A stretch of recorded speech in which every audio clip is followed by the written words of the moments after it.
আল্লামা মুহাদ্দিস সাহেব হুজুর রারাই মুহাদ্দিস সাহেব হুজুর বারবার মাহফিলে বলেছেন, আমি ব্যক্তিগতভাবে হুজুরের সাথে কথা বলতাম, আমাকে ব্যক্তিগতভাবেও বলেছেন যে আপনারা মিলাদ যারা পড়েন না, যারা ঈদে মিলাদুন্নবী উদযাপন করেন না, যারা মিলাদ পড়েন না, তাদেরকে ওয়াহাবি বলবেন না। আমাদেরকে বলেছেন, আমিও বলি, যারা মিলাদ পড়ে না, যারা ঈদে মিলাদুন্নবী উদযাপন করে না, তারা ওয়াহাবি নন, আমি ওয়াহাবি তাদেরকে বলবো না। কিন্তু যদি কেউ এসে আমাদের মাহফিলগুলো বন্ধ করতে চায়, তাহলে আমি অবশ্যই তাকে কোনো একটা ট্যাগ লাগিয়ে দেব। কোনো একটা ট্যাগ কি লাগিয়ে দেব? যেটা লাগানো হবে এটা তার কথার ভিত্তিতে আমরা লাগাবো। হয়তো আমি আপনাকে ওয়াহাবি বলতে প্রস্তুত, মানে বাধ্য হব। আপনাকে ওয়াহাবি বলতে আমি কি হব? বাধ্য হব।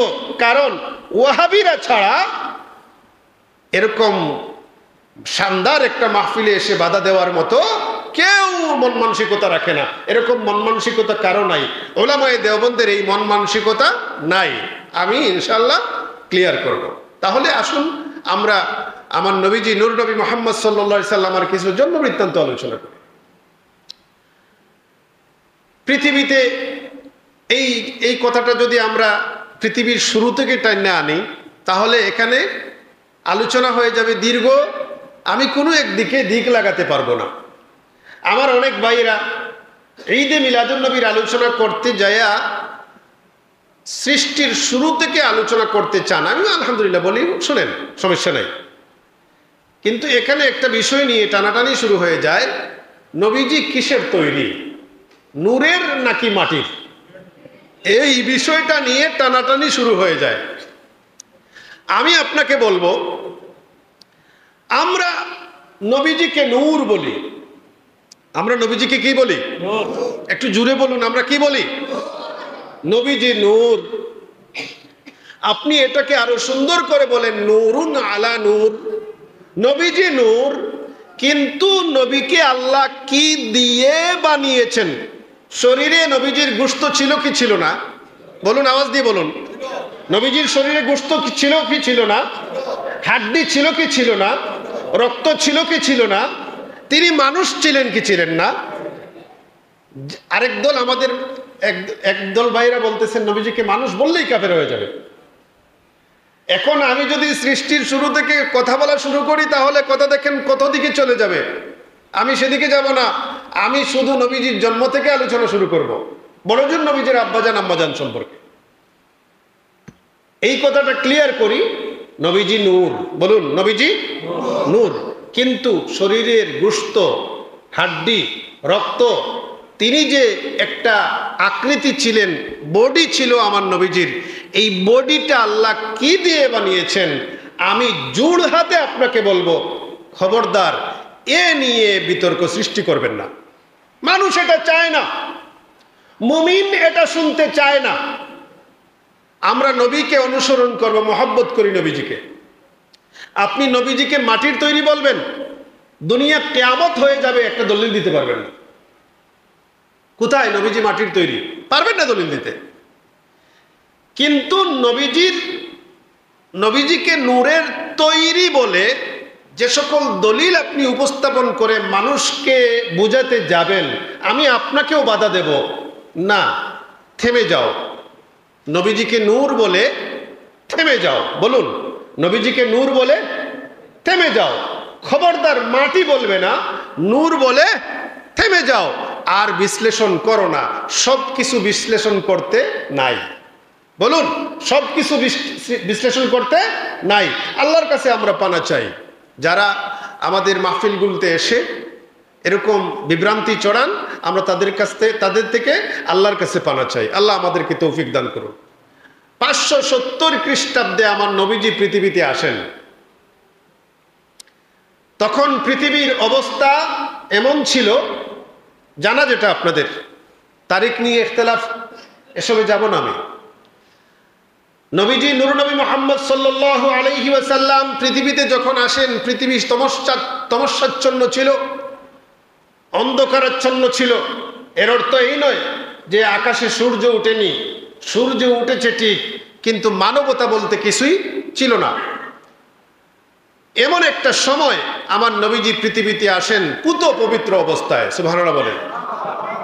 পুত পবিত্র অবস্থায়, পুত পবিত্র মানুষের মাধ্যমে আল্লাহর হাবিবকে পৃথিবীতে পাঠিয়েছে। আমার নবীজির বংশ খুব ভালো ছিল, খুব ভালো ছিল, উচ্চ বংশ, এমনকি পৃথিবীর মধ্যে সর্বশ্রেষ্ঠ বংশের ছিলেন নবী মুহাম্মদ সাল্লাল্লাহু আলাইহি সাল্লাম।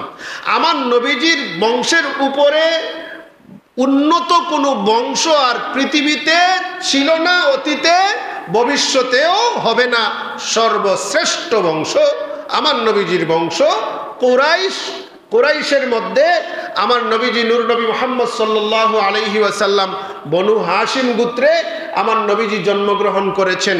আমার নবীজি বলেছেন, আমি তোমাদের মধ্যে ব্যক্তি মুহাম্মদ সাল্লাল্লাহু আলাইহি সাল্লাম ব্যক্তি হিসাবে যেমন শ্রেষ্ঠ, আমি তোমাদের মধ্যে গড়ের বাসিন্দা, যে গড়ে আমি জন্মগ্রহণ করেছি এই গড়ের বাসিন্দা হিসাবেও আমি তোমাদের কাছে সর্বশ্রেষ্ঠ। সুবহানাল্লাহ বলেন। পৃথিবীর মধ্যে আমার নবীজির আব্বাজান, আম্মাজান, দাদাজান, দাদিজান, ওনারা শ্রেষ্ঠ মানুষ ছিলেন, শ্রেষ্ঠ মানুষ ছিলেন। আপনারা যদি নবীজির দাদার দিকে দেখেন তাহলে নবীজির দাদাজান কাবার মুতাওয়াল্লি ছিলেন। আলহামদুলিল্লাহ বলেন। নবীজির দাদাজান কি কাবার মুতাওয়াল্লি ছিলেন। এমনকি যে জমজম কূপের পানি আপনারা খান, এই জমজম কূপের আবিষ্কার কে করেছিলেন জানেন আপনারা?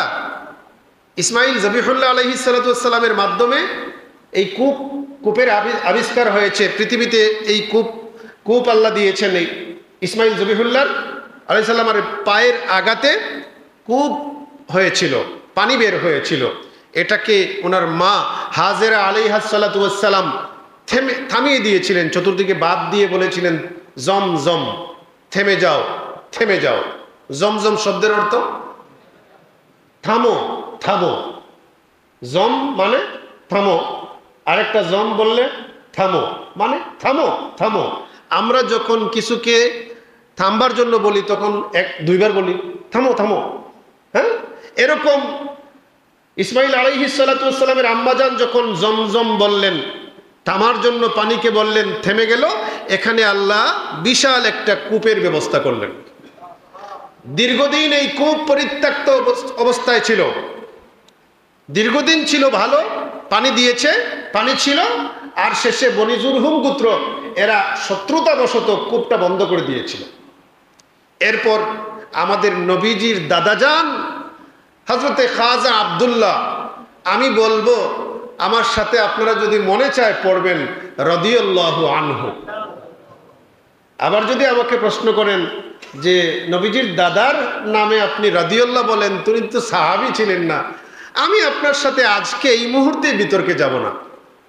আমি আগে বলছি, আপনার পছন্দ হলে বলবেন, নতুবা না। খাজা আব্দুল মুত্তালিব, ওনার নাম শাইবাতুল হামদ। নবীজির দাদার নাম কি? শাইবাতুল হামদ। বলুন, নবীজির দাদার নাম কি? শাইবাতুল হামদ। আব্দুল মুত্তালিব ওনার পরিচিত নাম। কেন আমি এটা বলবো না, আজকে লম্বা হয়ে যাবে আলোচনা। এটা উপনাম, একটা কারণে এটা একটা উপনাম লেগেছে। মূল নাম কি? শাইবাতুল হামদ। মনে থাকবে অন্তত আজকের মাহফিলে যদি আমরা নবীজির দাদার নাম শিখে যাই তাইলে তো মোটামুটি একটা শিখা হলো, মাহফিলে আসলাম, সার্থক হলো। নবীর দাদার নাম শাইবাতুল হামদ। শাইবাতুল হামদ আব্দুল মুত্তালিব নামে পরিচিত। আব্দুল মুত্তালিব স্বপ্নে দেখলেন জমজম কূপ আবিষ্কার করার জন্যে। আমি সংক্ষেপে বলছি, তিনি এই জমজম কূপের আবিষ্কার করলেন। তাকে বলে দেওয়া হলো অমুক জায়গায় আপনি খনন করেন, নির্ধারিত জায়গা দেখিয়ে দেওয়া হলো, একদম ক্লিয়ার। তৃতীয় রাত্রে স্বপ্নে দেখিয়েছেন। আমি যেহেতু সংক্ষেপে বলছি, অন্যদিকে আলোচনা করব।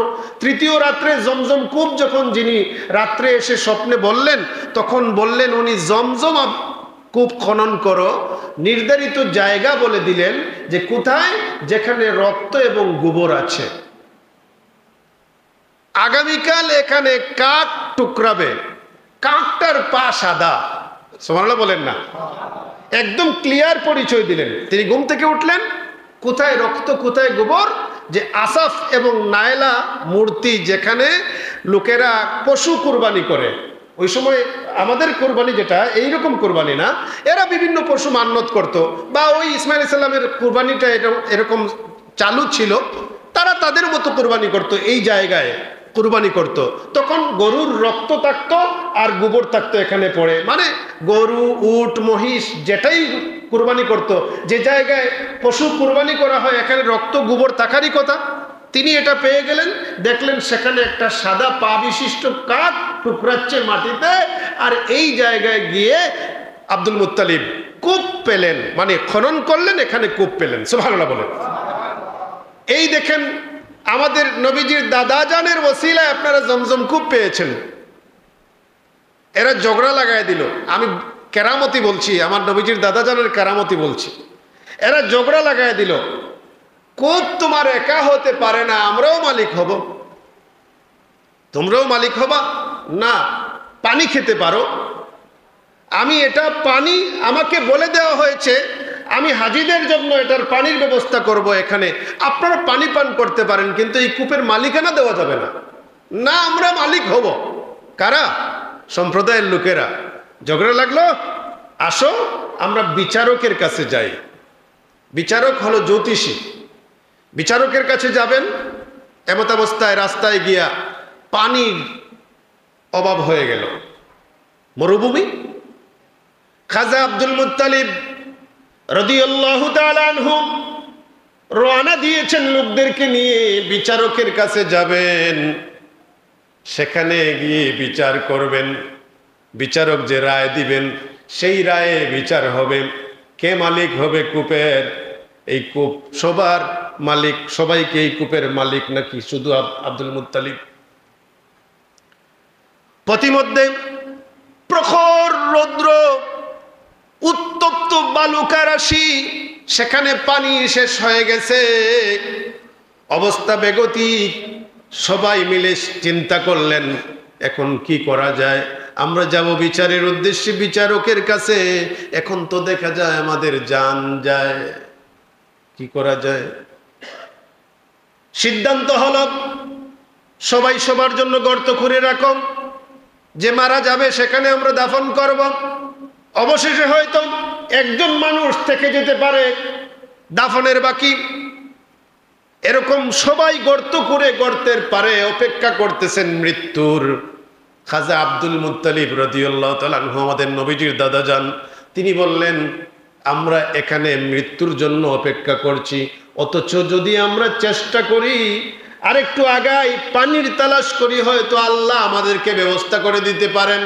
সবাই চতুর্দিকে ছড়িয়ে ছিটিয়ে গেলেন, তিনিও উঠলেন, পানির সন্ধানে যাবেন। এমত অবস্থায় যেই মুহূর্তে তিনি উঠতে যাবেন, উনার উট যেটা আছে সেই উটের পা যেখানে রেখেছে সেখান থেকে পানি বের হয়ে গেল। তিনি আল্লাহু আকবার ধ্বনি দিয়ে উঠলেন, পানি পেয়ে গেছি, পানি পেয়ে গেছি। সবাই দৌড়ে আসলো, আয়েশা পানি পান করলো, যে মস্ক যেগুলো ছিল পানির পাত্র পরিপূর্ণ করলো। আর সবাই বলল, ও আব্দুল মুত্তালিব, এখানে তো আমাদের মৃত্যু নিশ্চিত ছিল, আমরা মরে যেতে পারতাম। এই মরুভূমির মধ্যে একদম উত্তপ্ত বালুকা রাশি, এখানে কোথাও পানি নাই, এখানে পানি পাওয়ার কথা নয়। আল্লাহ তোমাকে, নিশ্চয়ই আল্লাহ তোমাকে পানি দান করেছেন, যে আল্লাহ এখানে মরুভূমির মধ্যে তোমাকে পানি দান করেছেন, আমাদের জীবন ফিরিয়ে দিয়েছেন, নিশ্চয়ই আল্লাহই তোমাকে জমজম দিয়েছেন। সুতরাং জমজমের বাগ আমাদের না, জমজমের মালিক তুমি একাই হবে। জমজমের মালিক তুমি একা হবে। তাহলে দেখুন তো আমার নবীজি যাদের মাধ্যমে পৃথিবীতে আসলেন তাদের অবস্থা কেমন। হ্যাঁ, ভালো লাগছে? হ্যাঁ, ওনাদের কারামতি আছে, মুজিজা আছে। মুজিজা তো নবীদের, কারামতি আছে, বুজুর্গি আছে কি নাই? অবশ্যই আছে। হ্যাঁ, আপনারা একটা তথ্য পেয়ে গেলেন, খাজা আব্দুল মুত্তালিব রাদিয়াল্লাহু তাআলা আনহু, আমাদের নবীজির দাদা যান, সাইবাতুল হাম। আরো শুনবেন, হস্তি বাহিনী আসলো কাবা ধ্বংস করতে। এসে চতুর্দিকে, আমি সংক্ষেপে, একদম সংক্ষেপে বলবো কথাগুলো, চতুর্দিক থেকে পশুপাল যা আছে লুটতরাজ করে নিয়ে গেল। নবীজির দাদাজানেরও উট ধরে নিয়ে গেল।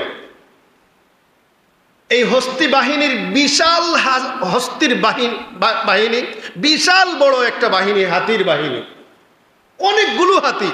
বাদশাহ যে হাতিগুলোর মালিক, অন্যরাও তো এসেছে, এই হাতিগুলোর মধ্যে একটা বড় হাতি।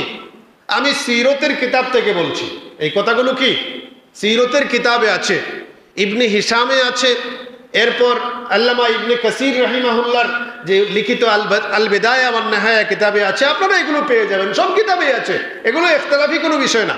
তারে বহু ট্রেনিং দেওয়া হয়েছে, সব হাতি বাদশারে সেজদা করে, মাহমুদ সেজদা করে না।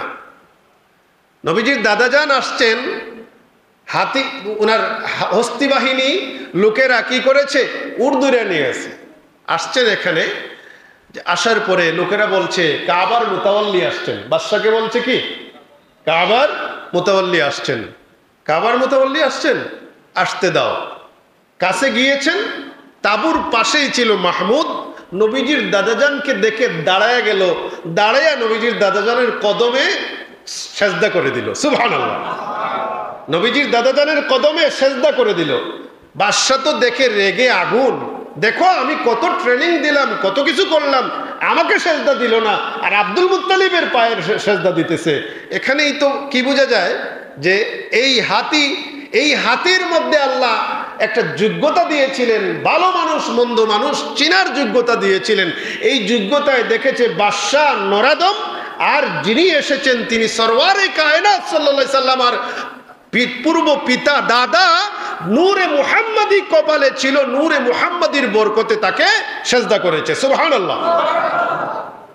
গিয়েছেন ঘরে, এই কথোপকথন বাদ দিলাম। তাহলে দেখেন আমার নবীজির দাদাজান মর্যাদাবান মানুষ ছিলেন কি ছিলেন না? সমাজের মধ্যে সর্বশ্রেষ্ঠ মানুষ ছিলেন।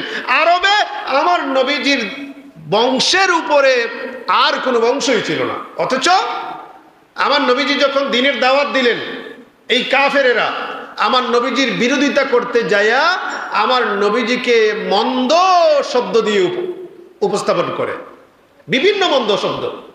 যেমন একটা হাদিস আমরা পেয়েছি, আমার নবীজি নূর নবী মুহাম্মদ সাল্লাল্লাহু আলাইহি ওয়াসাল্লাম আর চাচা যান হযরতে আব্বাস রাদিয়াল্লাহু তাআলা আনহু বলছেন, একদিন আমার নবীজির কাছে এসে বললেন, ইয়া রাসূলুল্লাহ সাল্লাল্লাহু আলাইহি ওয়াসাল্লাম, কুরাইশরা এক জায়গায় বসে আপনার সম্পর্কে খারাপ মন্তব্য করছে। কি খারাপ মন্তব্য করছে? আমার নবীজির কাছে এসে বললেন যে ইয়া রাসূলুল্লাহ সাল্লাল্লাহু আলাইহি ওয়াসাল্লাম, কুরাইশরা কি ইন্না কুরাইশান জালাসু ফাতাযাকারু আহসাবাহুম ওয়া আনসাবাহুম, তারা কি করছে, এক জায়গায় বসেছে, বসে তারা তাদের বংশের আলোচনা করছে, তারা খুব ভালো বংশের, আর আপনার সম্পর্কে বলতেছে ফাজআলু মাসালাকা মাসালান নাখলাতিন নাবাতাত ফি রাবওয়াতিন মিনাল আরদ, নাউযুবিল্লাহি মিন যালিক। আর তারা বলছে যে আপনার সম্পর্কে আলোচনা করতে যায় তারা বলতেছে যে আপনি নাকি এরকম যে একটা খেজুরের আটি, একটা খেজুরের বিচি যেটা ময়লায় পড়ে গাছ হয়ে গেছে। নাউযুবিল্লাহ বলেন, কথা বুঝাইতে পারছি? ময়লায় পড়ে গাছ হয়ে গেছে। আপনার কাছে অপরিচিত লাগছে কথা। আমরা যখন একটু এরকম একজনকে মন্দ শব্দ বললে বলি কিরকম বলি, যে গোবরে পদ্ম ফুল। কি বলি? গোবরে পদ্ম ফুল। আমার নবীজিকে এরকম নিকৃষ্ট শব্দ দিয়ে বলতেছে যে একটা খেজুরের আটি যা ময়লা নর্দমায় পড়ে গাছ হয়ে গেছে, আমার নবীজিকে খারাপ ভাবে উপস্থাপন করছে। আমার নবীজির বংশ নিয়ে কথাবার্তা বলছে। চাচা এসে বলছেন, আমার নবীজি নূর নবী মুহাম্মদ সাল্লাল্লাহু আলাইহি সাল্লাম নিজের বংশের আলোচনা শুরু করলেন, নিজের সম্পর্কে বললেন। দুই তিনটা হাদিস আছে, দুই তিনটা কি অনেকগুলো হাদিস আছে এই ব্যাপারে, এই বিষয়ে বিভিন্নভাবে অনেকগুলো হাদিস আছে। এই যে হাদিস, এই হাদিসটা আমি বলছি দালাইলুন নবুওয়া লি আবু নুআইম আল আসবাহানী রাহিমাহুল্লাহর লিখিত কিতাবের মধ্যে 58 নম্বর পৃষ্ঠায় এসেছে। আমার নবীজি নূর নবী মুহাম্মদ সাল্লাল্লাহু আলাইহি ওয়াসাল্লাম এই কথা শুনে বড় রাগান্বিত হলেন। ফাগাদিবা রাসূলুল্লাহ সাল্লাল্লাহু আলাইহি ওয়াসাল্লাম, রাসূলুল্লাহ বড় রাগান্বিত হলেন।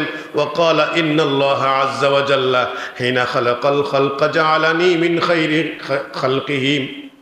আল্লাহ যখন নিশ্চয়ই আমার নবীজি রাগ করলেন, খুব রাগান্বিত হয়ে গেলেন।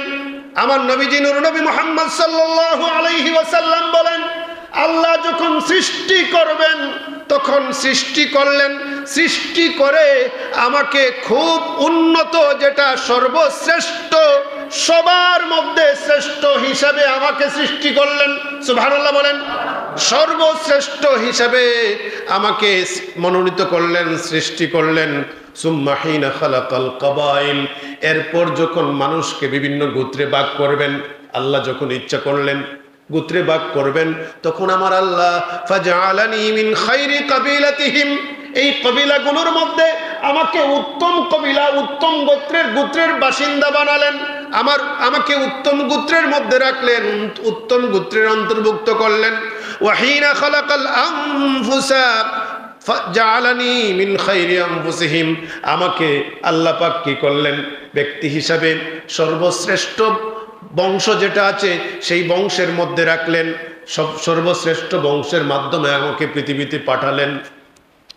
সুম্মা হিনা খালাকাল বুয়ুত, আল্লাহ যখন গড়ে গড়ে মানুষকে ভাগ করবেন, গড়গুলো মানে বিভিন্ন গড়ে বিভক্ত করবেন, জাআলানি মিন খায়রি বুয়ুতিহিম, আল্লাহ আমাকে উত্তম গড়ের বাসিন্দা বানালেন।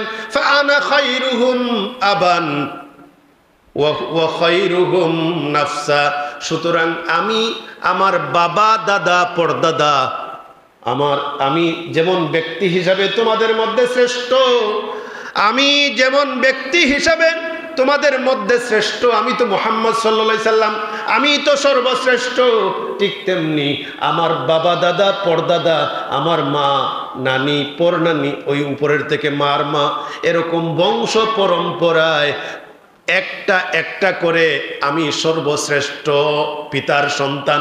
সুবহানাল্লাহ। আমি সর্বশ্রেষ্ঠ পিতার সন্তান, মানে নবীজি জবাব দিয়ে দিলেন, আরো বিভিন্নভাবে জবাব দিয়েছেন। তাহলে আমার নবী নূর নবী মুহাম্মদ সাল্লাল্লাহু আলাইহি সাল্লাম সর্বশ্রেষ্ঠ বংশের মাধ্যমে পৃথিবীতে এসেছেন। আমার নবীজি নিজের সম্পর্কে যখন বলতেন, আমার নবীজি নূর নবী মুহাম্মদ সাল্লাল্লাহু আলাইহি সাল্লাম নিজের সম্পর্কে একদম একটা একটা করে বলে ক্লিয়ার করে মানুষদেরকে বুঝিয়ে দিয়েছেন, আমি পৃথিবীর মধ্যে শ্রেষ্ঠ। বলুন, এই কথা নবীজি বলেছেন। এই কথা কে বলেছেন? কত কিতাবে, বুখারী মুসলিম সহ সব কিতাবে এসেছে। নবীজি বলেছেন নবীজি শ্রেষ্ঠ সবার মধ্যে। কে? নবীজি নিজে বলেছেন তিনি সর্বশ্রেষ্ঠ। আল্লাহ বলে দিয়েছেন সর্বশ্রেষ্ঠ। আল্লাহ বলে দিয়েছেন সর্বশ্রেষ্ঠ বংশের অধিকারী। তাহলে বংশের মাধ্যমে পৃথিবীতে এসেছেন। তাহলে কি বোঝা যায়? আমি যদি বলি আমি শ্রেষ্ঠ, তাহলে আমার আর আমি থাকবো? কথা বলেন না, এটা জায়েজ নেই। কিন্তু আমার নবীজি বলেছেন, আল্লাহর নির্দেশ এটা, নবীজি যেন বলে দেন সর্বশ্রেষ্ঠ মানব মুহাম্মদ সাল্লাল্লাহু আলাইহি ওয়াসাল্লাম। এই সর্বশ্রেষ্ঠ মানবের আলোচনার জন্য যে মাহফিল সাজানো হয়, এই মাহফিলটাকে তিন ভাবে বলা হয়। কয়ভাবে? তিন ভাবে বলা হয়। মিলাদ, মাউলিদ, মাউলুদ। মিলাদ, মাউলিদ, মাউলুদ, এই নবীজির আলোচনার মাহফিলকে আপনি যদি এটাকে সিরাত মাহফিলও বলেন, তারপরেও এর থেকে বাহিরে যাবে না। আমি বলছি, আস্তে আস্তে বলছি আমি। মিলাদ তিনভাবে, নবীজির আলোচনার মাহফিলকে কয়ভাবে বলা হয়?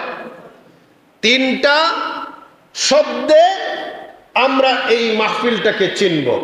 মিলাদ প্রত্যেকটার আলাদা সংজ্ঞা, এজন্য বলছি। মিলাদ, মাউলিদ, মাউলুদ। মিলাদ জন্মের সময়, জন্মের সময় মানে জন্মের সময়ে যা ঘটেছিল, যে সকল ঘটনাবলী এসেছে কিতাবের মধ্যে, এই সকল বর্ণনা যেখানে দেওয়া হয় এটার নাম মিলাদ।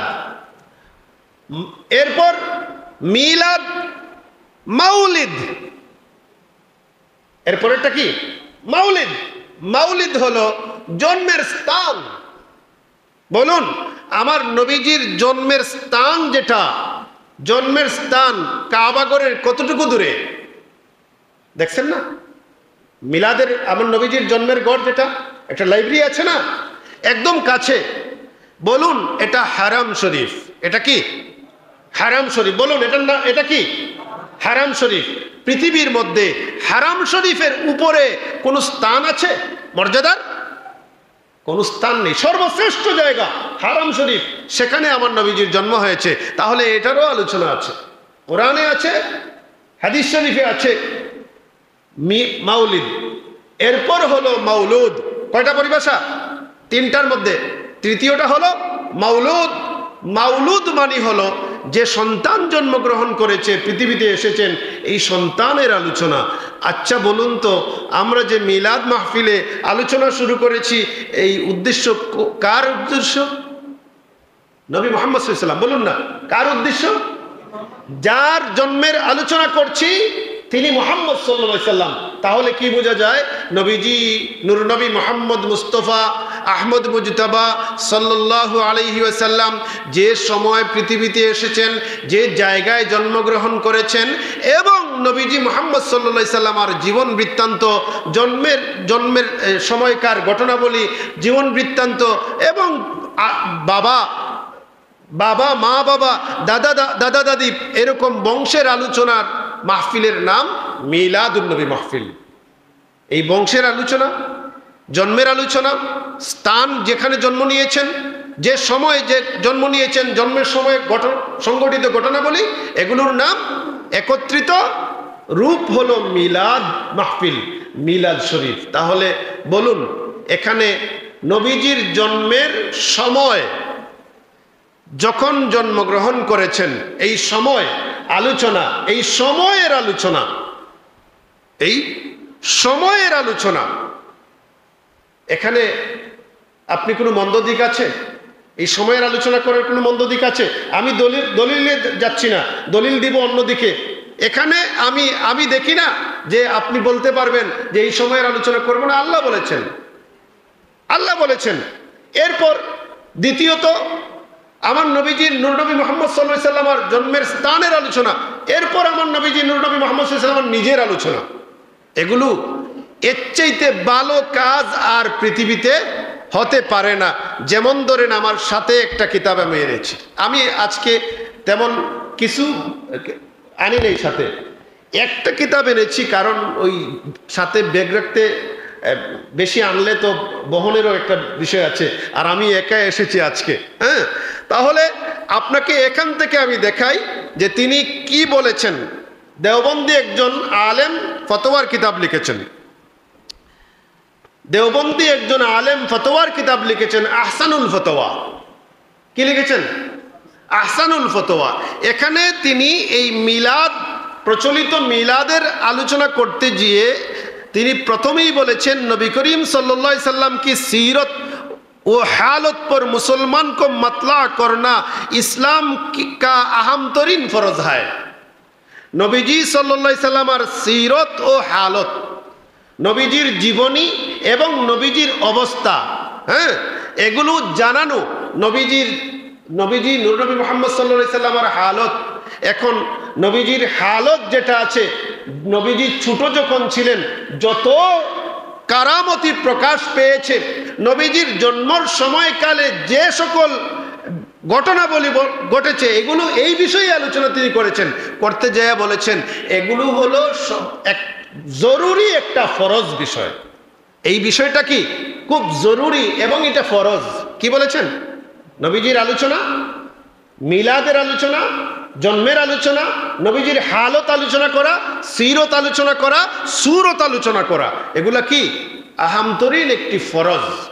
এরপরে যে হাদিস, ওই যে নবীজির জন্মের সময়কার ঘটনা বলতে যায়া যে হাদিসটা এসেছে, হ্যাঁ, এই হাদিসে এই যে আবুল আহাবের ঘটনা এখানে তিনি উল্লেখ করেছেন। আমি পরবর্তীতে এখান থেকে আবার বলবো। তাহলে আমরা এই যে মাহফিলে বসেছি, এই মাহফিলটা অতি উত্তম একটা মাহফিল, পৃথিবীর মধ্যে শ্রেষ্ঠ একটা মাহফিল, আলহামদুলিল্লাহ বলি। এখন আমি বলবো আপনাদেরকে, আমরা যে এই মাহফিলের সাথে নবীজির আলোচনার মাহফিল, নবীজির সম্পর্কে আলোচনা করার মাহফিলের সাথে আমরা ঈদ যুক্ত করলাম। বছরে ঈদ তো দুইটা, বছরে ঈদ কয়টা? দুইটা। এখন আমরা যদি এটাকে ঈদে মিলাদুন্নবী বললা আরেকটা ঈদ বলি, তাহলে ঈদ কি বেড়ে গেল না? কথা বলেন না, ঈদ কি বেড়ে গেল না? ঈদ বেড়ে গেল। এখন আমাদেরকে আমাদের ভাইরা বলবেন যে দেখুন বছরে ঈদ দুইটা, এখন আমাদেরকে মেনশন করে বলবেন যে এরা বলে ঈদ, ঈদে মিলাদুন্নবী আরেকটা, তাহলে ঈদ হইল কয়টা? তিনটা। এখানে ওনাদের বড়ই আপত্তি। আমাদের লেটেস্ট মৌলবী, যে ভার্সনের মৌলবী যারা আছে, আমাদের লেটেস্ট ভার্সনের বর্তমান আমাদের সময়কার আমাদের জুনিয়ররা, অনেক জুনিয়র তারা, এরা বিভিন্নভাবে খুঁটিনাটি খুঁজে বের করে আবার যখন তারা একত্রিত হয় এক জায়গায় বসে কয় আসলে তো এরা ঠিকই করতেছে। এগুলোর ভিডিও আমাদের কাছে আছে। আসলে তো এরা ঠিকই করতেছে, নবীজির আলোচনা করতেছে, মাহফিল তো খারাপ না, এগুলো তো জরুরি, এগুলো ফুটেজ আমাদের কাছে আছে। তো এরা বিভিন্নভাবে আমাদেরকে আক্রমণ করতে চায়। এখন বলুন, বছরে ঈদ আপনাদের এলাকায় কয়টা? দুইটাই বলেন, অসুবিধা নাই। আপনাদের এলাকায় বছরে ঈদ কয়টা? দুইটা। এখন যদি ঈদে মিলাদুন্নবী আরেকটা বলি তাহলে ঈদ অতিরিক্ত হয়ে যায়। বলুন, বছরে ঈদ দুইটা, এখানেই শেষ, আর কোনো ঈদ আছে না নাই? বলুন, আছে না নাই? জুমার দিনকে আপনারা ঈদ বলেন কি বলেন না? জুমার দিনকে যদি আপনারা ঈদ বলেন, তাহলে জুমার দিন বছরে কি একটা? কতটা? 52, সাথে আরেকটা লাগাই দিবেন, 52 অথবা 53, সপ্তাহে বেশ কম হতে পারে। এখন যদি বছরে 52 বা 53 দিন জুমার দিন হয়, তাহলে দেখুন বছরে ঈদ আর দুইটা থাকে না। বলুন না, বছরে আর দুইটা ঈদ থাকে না। কারণ বছরে যখন আমরা ঈদের হিসাব করব, তখন বছরের এই দুইটা ঈদের সাথে আরো ঈদ এসে যায়, ইয়াউমুল জুমআ, ঈদের দিন, ইয়াউমুল জুমআ, ঈদের দিন। এটা একটা না, আরো হাদিস আছে, সহিহ হাদিস শরীফ থেকে প্রমাণিত, বিভিন্ন কিতাবে এসেছে।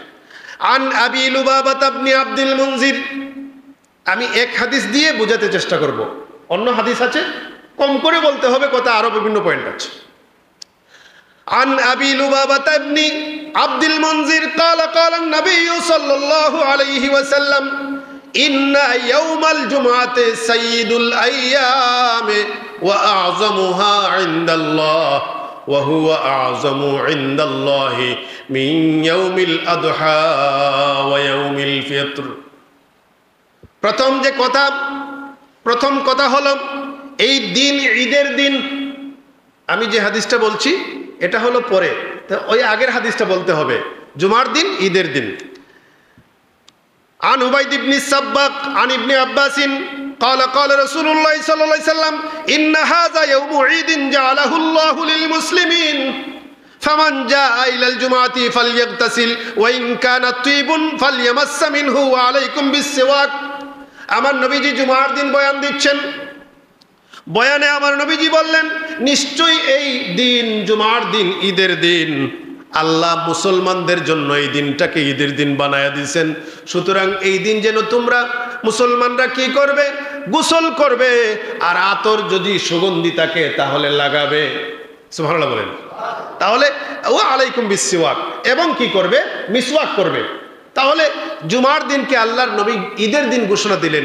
ঈদটা, এই জুমার দিন ঈদটা কেমন ঈদ, ওই পরের যে হাদিস আমি বলতে শুরু করছিলাম, এই হাদিসে এসেছে যে আবু লুবাবা ইবনে আব্দুল মুনজির, তিনি রাসূলুল্লাহ থেকে হাদিস বর্ণনা করছেন। আমার নবীজি বলেন, ইন্না ইয়াউমাল জুমাআতি সাইয়্যিদুল আইয়াম, নিশ্চয়ই জুমার দিন সাইয়্যিদুল আইয়াম, দিন সমূহের সরদার। সুবহানাল্লাহ বলেন। ওয়া আযমুহা ইনদাল্লাহ, আল্লাহর নিকট এটা আরো শ্রেষ্ঠ, অত্যধিক মর্যাদাবান। ওয়া হুয়া আযমু ইনদাল্লাহ, আল্লাহর কাছে এটা অত্যধিক মর্যাদাবান, অত্যধিক মর্যাদাবান দিন। মিন ইয়াউমিল আদহা, এটা ঈদুল আদহা থেকেও আল্লাহর কাছে শ্রেষ্ঠ দিন। সুবহানাল্লাহ বলেন। আল্লাহর কাছে এই দিনটার মর্যাদা ঈদুল আদহা থেকে শ্রেষ্ঠ। ওয়া হুয়া আযম আ'যামু ইনদাল্লাহি মিন ইয়াউমিল আযহা, এই দিনটা আল্লাহর কাছে ঈদুল আযহা থেকে শ্রেষ্ঠ। ওয়া ইয়াউমুল ফিত্র, ওয়া ইয়াউমিল ফিত্র, এবং ঈদুল ফিতর থেকেও শ্রেষ্ঠ। মানে জুমার দিন আল্লাহর কাছে সর্বশ্রেষ্ঠ, জুমার দিন দিনসমূহের সর্দার আল্লাহর কাছে এটা ঈদুল আযহা ঈদুল ফিতর থেকেও শ্রেষ্ঠ। তাহলে কি বোঝা যায়, ঈদুল আযহা এবং ঈদুল ফিতর বড় নাকি জুমার ঈদ বড়? জুড়ে বলতে হবে, জুমার ঈদ বড়। তাহলে ঈদ দুইটা বললা আপনাকে বিভ্রান্ত করার চেষ্টা যারা করলেন, ওনারা নিশ্চিত রূপে আপনাকে ধোঁকা দিয়েছেন। নিশ্চিত রূপে কি করেছেন? আপনাকে ধোঁকা দিয়েছেন। বছরে ঈদ দুইটা নয়, আমরা পেয়ে গেলাম যে দুইটাকে ঈদ আপনি বলছেন। এই দুইটা ঈদের চেয়ে জুমার দিন আরো শ্রেষ্ঠ ঈদ, এমন শ্রেষ্ঠ যে ঈদের আল্লাহর কাছে ওই দুই ঈদ থেকে আল্লাহর কাছে এটার মর্যাদা বেশি। কেন? ফিহি খামসু খিলালিন, তার মধ্যে 5টা কারণ। খালাকাল্লাহু ফিহি আদম, আল্লাহ এই দিন আদম আলাইহিস সালামকে সৃষ্টি করেছেন। ওয়া আহবাতাল্লাহু ফিহি আদম ইলাল আরদ, আল্লাহ আদম আলাইহিস সালাতু ওয়াস সালামকে এই দিন পৃথিবীতে প্রেরণ করেছেন। ওয়া ফিহি তাওয়াফাল্লাহু আদম, আর এই দিন আল্লাহ আদম আলাইহিস সালামকে ইন্তেকাল দিয়েছেন। বুঝলাম হুজুর, এই দিন আল্লাহ আদমকে সৃষ্টি করেছেন, এজন্য ঈদের দিন। বুঝলাম, এই দিন আল্লাহ পৃথিবীতে আদমকে পাঠিয়েছেন, আদম আলাইহিস সালামকে পাঠিয়েছেন। বুঝলাম ঈদের দিন, কিন্তু ওয়াফিহি তাওয়াফাল্লাহু আদামা, আদম আলাইহিস সালামকে এই দিন আল্লাহ ইন্তেকাল দিয়েছেন, মানে আদম আলাইহিস সালামের ইন্তেকালের দিনও এই জুমার দিন। তাহলে ইন্তেকাল, নবীর ইন্তেকালের দিন আবার ঈদ হয় কেমনে? এটা নবীর ইন্তেকালের দিন ঈদ হয় কেমনে? এই প্রশ্নটা আপনার কাছে আসে কেন জানেন? আপনি ঈদ কি চিনেন না, আপনি ঈদ কি মোটেও চিনেন না। আপনি ঈদের অর্থ গ্রহণ করেন খুশি। আরে বাবা, জীবনেও তো প্রমাণ করতে পারবে না ঈদের অর্থ খুশি।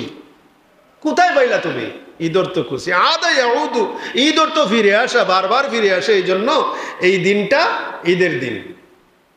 ঈদ অর্থ কি?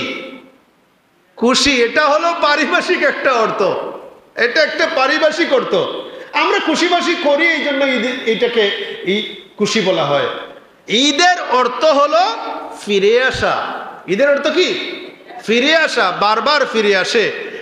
ঈদের পারিভাষিক অর্থ হলো যে দিন ঈদের দিন, ওই দিনের পরিভাষায় ঈদের পরিভাষা হবে। যেমন ঈদুল আযহা ঈদের দিন।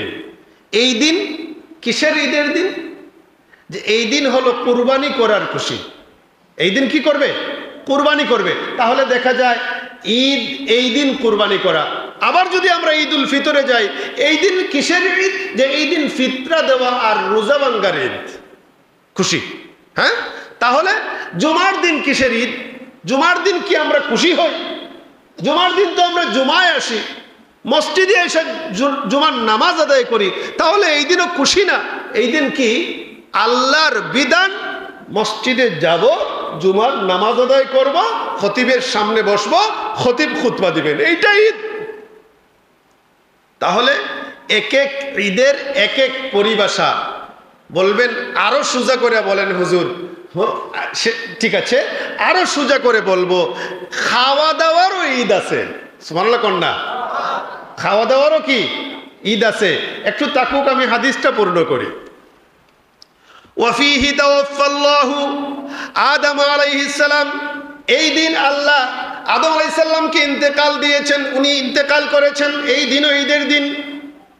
তো এই দিন ঈদের দিন। কি ঈদের দিন? যে আদম আলাইহিস সালামের ইন্তেকালের দিন। আমরা যেন এটাকে স্মরণ করি যে আমাদের আদি পিতা তিনিও ইন্তেকাল করেছেন, আমাকেও ইন্তেকাল করতে হবে। আমরা যেন মৃত্যুকে স্মরণ করি। এই যে একটা কারণে জুমার দিন ঈদ, তাহলে জুমার দিন ঈদের দিন আমরা জুমার দিন বেশি বেশি কি করব? মৃত্যুকে স্মরণ করব। আদম আলাইহিস সালাম পৃথিবীতে এসেছেন, হ্যাঁ, এই জন্য তো আমরা তো আর আবার আসমানে গিয়া পৃথিবীতে আসতে পারবো না? পারবো? আমরা কি পারবো? পারবো না। জুমার দিন আল্লাহ আদম আলাইহিস সালামকে সৃষ্টি করেছেন, আমরা কি আল্লাহকে বলতে পারবো যে আল্লাহ আমাদেরকে জুমার দিন সৃষ্টি করে আবার পৃথিবীতে পাঠান? আমল করার নাই। এই কারণ দুইটাতে কি নাই? আমল করার নাই। কিন্তু এই দিন জুমার দিন ইন্তেকাল দিবস হিসাবে আমাদের করণীয় কি? যে আমাদের আদি পিতা ইন্তেকাল করেছেন, তাহলে তিনি যেহেতু ইন্তেকাল করেছেন, তিনিও চলে গেছেন, আমরাও থাকবো না, আমাদেরকে যেতে হবে। তাহলে এই দেখেন, এই জুমার দিনের মধ্যে একটা কাজ পেয়ে গেলেন, এটাও ঈদ। এটাও কি ঈদ? এই আপনি ঈদ অর্থ খুশি পাইয়া ওই তো ঝামেলা লাগাইছেন।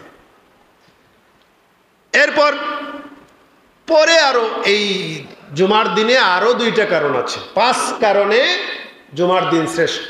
তাহলে আমরা দেখুন, এই হাদিস থেকে আমরা পাইলাম আল্লাহর নবী আমাদের আদি পিতা। জুমার দিন ঈদ হওয়ার পেছনে আমাদের আদি পিতার সাথে 3টা কারণ জড়িত।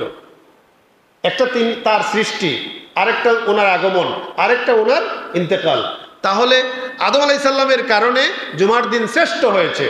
এই হাদিসকে যদি আমি কিয়াস করি, তাহলে আমার নবীর কারণে সোমবার দিন আমার নবীর কারণে শ্রেষ্ঠত্ব পাওয়ার অধিকার রাখে কি রাখে না? একটু বলুন না। আমি যদি এই হাদিসে কিয়াস করি, এই হাদিস থেকে যদি দলিল দেই আদম আলাইহিস সালামের কারণে জুমা শ্রেষ্ঠ দিন হয়েছে, তাহলে আমার নবীর কারণে, আমার নবী জন্মগ্রহণ করেছেন সোমবার, আমার নবী ইন্তেকাল করেছেন সোমবার, আমার নবীর ইন্তেকাল দিবস 12 রবিউল আউয়াল, এই কথা বললে ব্যাস লাগায়। এটাও আমি বলবো পরে, পয়েন্ট যদি সময় পাই। আমার নবী জন্মগ্রহণ করেছেন সোমবার দিনে, ইন্তেকাল করেছেন সোমবার দিনে, কোরআন পেয়েছেন সোমবার দিনে, মেরাজে গিয়েছেন সোমবার দিনে। অনেক অনেক কারণ আমার নবীজির সোমবারে, আমার নবীজির সাথে সোমবার ওতপ্রোতভাবে আমার নবীজির সাথে সম্পর্কিত সোমবার। তাহলে সোমবার কি আমার জন্য ঈদ হতে পারে না? বলুন না, পারে কি পারে না? পারে। এখন বলবেন যে আমার ওই যে এক মৌলানা বলছে যে নির্ধারিত কোনো দিনকে যেন আমরা ঈদ না বানাই। আমরা নবীজির আগমনের দিন যে 12 রবিউল আউয়াল বিল ইখতিলাফ, 12 রবিউল আউয়াল রাসূলুল্লাহ পৃথিবীতে এসেছেন, শুধু এই দিনটাকে ঈদের দিন মনে করি না। এই দিনটাকে আমরা ঈদের দিন মনে করি না, বরং নবীজি পৃথিবীতে এসেছেন, নবীজি পৃথিবীতে আসার কারণে আমরা খুশি। আমরা নবীজির পৃথিবীতে আগমনকে আমরা ঈদ মানি। এখন এটা 12 রবিউল আউয়ালে এসেছেন, স্পেশালি এই দিনটা আসলে আমরা নবীজির আলোচনার মাহফিল সাজাই। আমরা নবীজির, এই দেখেন আজকে 4 রবিউল আউয়াল, আজকে কি 12 রবিউল আউয়াল? আপনারা মাহফিল সাজিয়েছেন 12 রবিউল আউয়াল বিল ইখতিলাফ, নবীজির জন্মের তারিখ, কিন্তু এই দিনটাকেই আমরা ঈদ। শুধু এই দিন ঈদ নয়, আমাদের জন্য নবীজির আগমনটাই ঈদ। সুবহানাল্লাহ কইবেন না? নবীজির আগমনটাকেই আমরা ঈদ বলি। তাহলে এটাকে আপনি বলবেন যে তারিখ যদি আপনার কাছে 8 রবিউল আউয়াল হয়, তাহলে 8 রবিউল আউয়াল আপনি ঈদে মিলাদুন নবী উদযাপন করেন। আপনি যদি বলেন ঈদ আর দরকার নাই, আপনার জন্য ঈদ নাই, আপনি বলবেন নবীজির জন্মের আলোচনা করবেন, করুন, আমরা আপনাকে বাধা দেই নাই। তাহলে দেখুন যে ঈদের পরিভাষা আছে বিভিন্ন। এখন বলছিলাম যে আর আছেনি ঈদ, খাওয়ারও ঈদ আছে। আমার নবীজি বলতেছেন ইয়াউমু আরাফাতা ওয়া ইয়াউমুন নাহরি ওয়া আইয়ামুত তাশরিকি ঈদুনা আহলাল ইসলাম ওয়া হিয়া আইয়ামু আকলিন ওয়া শুরবিন। হাদিস সুনান তিরমিজিতে এসেছে, আবু দাউদে এসেছে, দারিমিতে আছে, ইবনে খুজাইমাতে আছে, ইবনে হিব্বানে আছে, অনেকগুলো কিতাবে আছে। সুনান তিরমিজিতে আছে 773 নম্বর হাদিস। হ্যাঁ, আরো অনেক কিতাবের মধ্যে এই হাদিসটা এসেছে। হাদিসটা সহিহ। কি যে আমার নবীজি বলতেছেন ইয়াউমু আরাফা, আরাফার দিন ঈদের দিন। ইয়াউমু আরাফা, আরাফার দিন ঈদের দিন। এই আরাফার দিন ঈদের দিন আরো হাদিস আছে। কি হাদিস? যে রাসূলুল্লাহ, উমর রাদিয়াল্লাহু আনহুর কথাও এসেছে হাদিসে, আবার আব্দুল্লাহ ইবনে আব্বাস রাদিয়াল্লাহু আনহুমার কথাও এসেছে যে উমর রাদিয়াল্লাহু আনহুর সামনে একবার কাব আল আহবার, হাদিসে উনার নাম উল্লেখ নাই, এক লোক, উনি যখন বসা তার সামনে, কার দরবারে? উমরের দরবারে। এমতাবস্থায় সেখানে তিলাওয়াত করা হলো। হাদিস হলো, এই হাদিসটা বুখারীতে আছে। এই হাদিসটা কোথায় আছে? বুখারীতে আছে। আপনি বুখারীতে পাবেন 45 নম্বর হাদিস, কিতাব বুখারীর কিতাবুল মাগাজিতে পাবেন গিয়ে আবার 4407 নম্বর হাদিস, কিতাবুল তাফসিরে পাবেন 4606 নম্বর হাদিস, আবার কিতাবুল ইতিসাম বিল কিতাবি ওয়াস সুন্নাহ এই অধ্যায়ে পাইবেন 7268 নম্বর হাদিস। এই বুখারীতে বেশ কয়েক জায়গায় হাদিসটা এসেছে। কি হাদিস? যে ওনার সামনে তিলাওয়াত করা হলো, আল ইয়াউমা আকমালতু লাকুম দীনাকুম ওয়া আতমামতু আলাইকুম নি'মাতি ওয়া রাদিতু লাকুমুল ইসলাম দীনা। এই আয়াত যখন তিলাওয়াত করা হলো, এর মধ্যে একজন ইহুদি ছিলেন। তিনি দাঁড়ায়া বললেন, ও উমর, তোমাদের ধর্মে একটা আয়াত আছে। এই আয়াত শুনেন তিনি বললেন, এই যে আয়াত পড়লেন, অথবা উনি নিজেই বললেন, তোমাদের এমন একটা আয়াত আছে, এই আয়াত যদি আমাদের ধর্মে নাজিল হইতো তাহলে এই দিনটাকে আমরা ঈদের দিন বানায় দিতাম। সুবহানাল্লাহ বলেন। হাদিস দুইভাবে বর্ণিত হয়েছে যে ওনার সামনে ইহুদি বসা, এই এমন অবস্থায় আব্দুল্লাহ ইবনে আব্বাসের কথাও এসেছে হাদিসে যে আয়াত তিলাওয়াত করা হলো। আর এই বুখারীর বর্ণনা আছে যে উনি বললেন যে আপনাদের ধর্মে এমন একটা আয়াত নাজিল হয়েছে, যে আয়াতটা যদি আমাদের ধর্মে নাজিল হতো তাহলে আমরা এই আয়াত নাজিলের দিনটাকে ঈদের দিন বানায় দিতাম। তিনি বললেন, কি আয়াত? এই আয়াত যেটা আমি পড়লাম সূরা আল মায়েদার, যে আল ইয়াউমা আকমালতু লাকুম দীনাকুম। উমর রাদিয়াল্লাহু তাআলা আনহু বললেন যে হোক, নির্ধারিত নাম যেটা আমরা পেয়েছি তাফসীরের কিতাবে যে কাব আল আহবার। ও কাব আল আহবার। হযরত উমর রাদিয়াল্লাহু তাআলা আনহু বললেন, এই যে দিন আয়াত নাজিল হয়েছে, এই আয়াত নাজিল হওয়ার দিন ছিল ইয়াউমে আরাফা, এই আয়াত নাজিল হওয়ার দিন ছিল জুমার দিন। সুতরাং তুমি ঈদের দিন বানানো লাগবে না, এই আয়াত ঈদের দিনই নাজিল হয়েছে। সুতরাং ইয়াউমে আরাফা ঈদের দিন। তো আমরা যে হাদিস বলছিলাম, ইয়াউমে আরাফা ঈদের দিন, আমার নবীজি বলছেন, ইয়াউমু আরাফাতা ওয়া ইয়াউমুন নাহরি ওয়া আইয়ামুত তাশরিক ঈদুনা আহলাল ইসলাম। হাদিস যে আরাফার দিন ঈদের দিন, নহরের দিন কুরবানির দিন ঈদের দিন। আগেই তো আমরা বলছি 2 ঈদ আছে বছরে। এরপর ওয়া আইয়ামুত তাশরিক ঈদের দিন, আইয়ামে তাশরিক। তাহলে দেখুন, বছরে 2টা ঈদ, জুমার দিন 52টা বা 53টা ঈদ। তাহলে গণেন আপনারা কয়টা হলো? এরপর আরাফার দিন ঈদ, রাসূলুল্লাহ বলতেছেন। এরপর নহরের দিন, এটা নহরের দিন এমনিতেই ওই দুই ঈদের মধ্যে আছে। এরপর ও আইয়ামুত তাশরিক, আইয়ামে তাশরিক মানে আমরা যে ওই ঈদুল আজহার সময় 5 দিন তাকবীর দেই, এই 5 দিন রাসূলুল্লাহ ঈদের দিন বলছেন। মানে 9, 10, 11, 12, 13 জিলহজ। তাহলে এখানের মধ্যে 9 তারিখ এক হাদিস দ্বারা আরাফার দিন ঈদের দিন, আর 10 তারিখ হলো কুরবানির দিন ঈদের দিন। কিন্তু নবীজি বলতেছেন শুধু এখানে শেষ নয়, পরে 11, 12, 13 কুরবানির ঈদের পরে আরো 3 দিন ঈদের দিন। সুবহানাল্লাহ বলেন। তাহলে 53 জুমার দিন, বছরে 2 ঈদ হইল 55, আর এখানে 3 দিন হইল 58 দিন ঈদের দিন আরও আছে। তাহলে বোঝা গেল যারা বলেন যে বছরে ঈদ 2টা আমরা বাড়ায়া নিছি, এই কথাটা দুকা। এই কথাটা কি? দুকা। এখন আমি আপনাদেরকে একদম সংক্ষেপে, আমি গড়িও দেখছি, আবার এই আমাকে টাইমও দেওয়া হয়েছে 10টা পর্যন্ত, 8 মিনিট আছে। আমি এই 8 মিনিটের ভিতরে আমি আরেকটা পয়েন্টে কথা বলব। আমি যে আপনাদের সামনে উপস্থাপন করছি বিষয়টা, প্রথমে আমি আপনাদেরকে আমার নবীজির জন্মের কিছু কথা শোনানোর চেষ্টা করেছি। এরপরে আমাদের আলোচনা ছিল যে আল্লাহর হাবিবের জন্মদিন, এটা আমরা পালন করি ঈদ। এই ঈদের পরিভাষা শুধুমাত্র খুশি নয়, ঈদ অর্থ শুধুমাত্র খুশি নয়, ঈদ বারবার আসে। তাহলে নবীজির মিলাদুন্নবীর ঈদটা আমরা কেমনে পালন করব? যে নবীজির মিলাদুন্নবী, যে ঈদে মিলাদুন্নবী, এখানের পরিভাষা হলো, এই ঈদের পরিভাষা হলো নবীর আলোচনা করব। আমরা কি করব? নবীর আলোচনা করব, নবীর জন্ম, ওই যে পরিভাষা দিয়ে মিলাদ, মাউলিদ, মাউলুদ, নবীজির জন্মের সময়, জন্মের স্থান এবং নবীজির আলোচনা করে আমরা মিলাদুন নবী করি। এই ঈদের পরিভাষা হলো নবীর আলোচনা। তাহলে আপনারা এই কাজটাই করছেন, আপনারা কি এই কাজটাই করছেন। এখন আমরা যে প্রচলিতভাবে মিলাদুন নবী বা আমরা মিলাদ শরীফ পড়ি, আপনারা মসজিদে পড়েন তো, এই যে প্রচলিত মিলাদ পড়ি, এই প্রচলিত মিলাদের মধ্যে আমরা যদি দলিল দেই তাহলে এখানে ঘন্টার পর ঘন্টা আলোচনা করব, শেষ হবে না।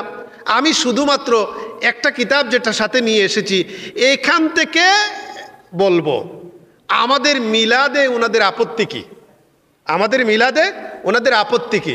আচ্ছা বলুন, এতক্ষণ যে আমরা আলোচনা করলাম বাদের সাথে কি নিয়ে এখন প্রায় 10টা, এর ভিতরে কি আমি আমাদের কোনো ভাইকে গালি দিয়েছি? বলুন, বলুন না, কোনো গালি দিয়েছি? মন্দ কোনো কথা বলেছি? বলি নাই। তাহলে আমরা যেরকম দলিলাদিল্লা আমাদের আছে, সুতরাং আমরা অতিরিক্ত কথা বললে তো কোনো লাভ নাই। আমি আপনাদেরকে বোঝার চেষ্টা করছি যে আমাদের প্রচলিত মিলাদে আমরা যেভাবে মিলাদ পড়ি, মিলাদ শরীফ পড়ি, এই প্রচলিত মিলাদে ওনারা 3টা আপত্তি করেছেন। কয়টা? 3টা আপত্তি করেছেন। আমাদের মধ্যে যদি আপত্তিগুলো থাকে না তাহলে আমরা মিলাদ শরীফ পড়ব, আর আপত্তিগুলো যদি থাকে আমি আপনাদের, উনি যেভাবে বলছেন আমি আপনাদেরকে বাধা দেব। দেখুন, 1 নম্বর আপত্তি তিনি উল্লেখ করেছেন যে আমরা নাকি हुजूर करीम सल्लल्लाहु अलैहि वसल्लम के मुतालिक एक ये अकीदा होता है कि आप महफिल मिलाद में तशरीफ़ लाते हैं। আমরা নাকি এই আকিদা বিশ্বাস করি যে নবীজি সাল্লাল্লাহু আলাইহি সাল্লাম মিলাদ মাহফিলে উপস্থিত হন, আমরা এই আকিদা করি। আচ্ছা, আমাদের কোনো হুজুর এরকম বলছেন যে নবীজি মিলাদে উপস্থিত হন? এরকম কেউ বলছেন? বলেন নাই। তাহলে এই আকিদা আমাদের নাই। তিনি বলতেছেন আর ইয়ে সরিহ কুফর হয়, এটা কুফরি। নবীজি এই মাহফিলে যদি উপস্থিত হন তাহলে এই আকিদা পোষণকারী কাফের, কুফরি করলো। তিনি কুফরির কথা বলে দিয়েছেন। তো আমি এখানে অতিরিক্ত একটা কথাও বলবো না। এই আকিদা হলো যারা হাজির নাজির বিশ্বাস করেন, যারা নবীজিকে হাজির নাজির মনে করেন তাদের জন্য। আমরা নবীজিকে হাজির নাজির মনে করি না, আমরা নবীজিকে হাজির নাজির মনে করি না, সুতরাং আমাদের উপর এই আপত্তি দেওয়ার কথা না। আমরা নবীজি এখানে আমরা যখন কিয়ামে দাঁড়াই, আমরা নবীজির কাছে, নবীজির রোজা শরীফে আমাদের রূহকে পাঠায় দেই। আমরা চক্ষু বন্ধ করি, এখানে দাঁড়াইয়া নবীজির রওজা শরীফে আমাদের রূহ পাঠায় দেই। আমরা মনে করি আমরা নবীজির রোজা, চক্ষু বন্ধ করলে নবীজির রোজা দেখা যায় কি যায় না? ধ্যান করলে দেখা যায় তো? যায় না? আপনি ধ্যান করে এখন যদি বাইতুল মুকাররম মসজিদের খেয়াল করেন তাহলে আপনার চোখের সামনে বাইতুল মুকাররম মসজিদ আসবে কি আসবে না? আমি এখানে মিলাদে দাঁড়িয়ে আমার নবীজির রওজা শরীফের ধ্যান করি, আমার নবীজির রওজা শরীফে আমি চলে যাই, আমার মন চলে যায়, তখন নবীজির রওজা শরীফে দাঁড়াইয়া সালাম দেওয়ার আদব, এটা ওনারা বলেছেন, ওনাদের আলেমগণ বলেছেন। এজন্য আমরা নবীজিকে সম্মান, নবীজিকে সালাম দেওয়ার সময় আমরা নবীজিকে তাজিম তকরিম সম্মান দিয়ে সালাম দেই, এজন্যে আমরা দাঁড়াই। আমরা নবীজি আসছেন বইলা দাঁড়াই না, তাহলে আমাদের এই আকীদা নাই। 2 নম্বর, महफिल मिलाद में शिरनी व गैर तकसीम करने की ज़रूरी समझा जाता है। উনি 2 নম্বর যে অভিযোগ দিয়েছেন, আমরা সিন্নিরে বাধ্যতামূলক করে নিয়েছি।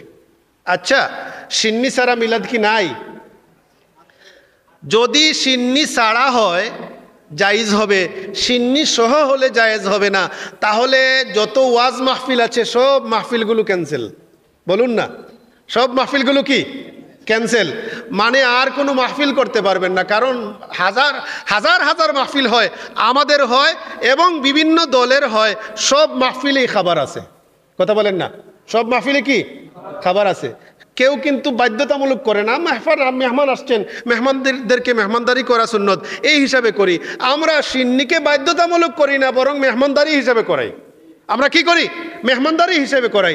আমরা সিন্নি না থাকলে মিলাদ পড়ব না, এই কথা বলি না। জুমার দিন আপনাদের এখানে মিলাদ হয় কি হয় না?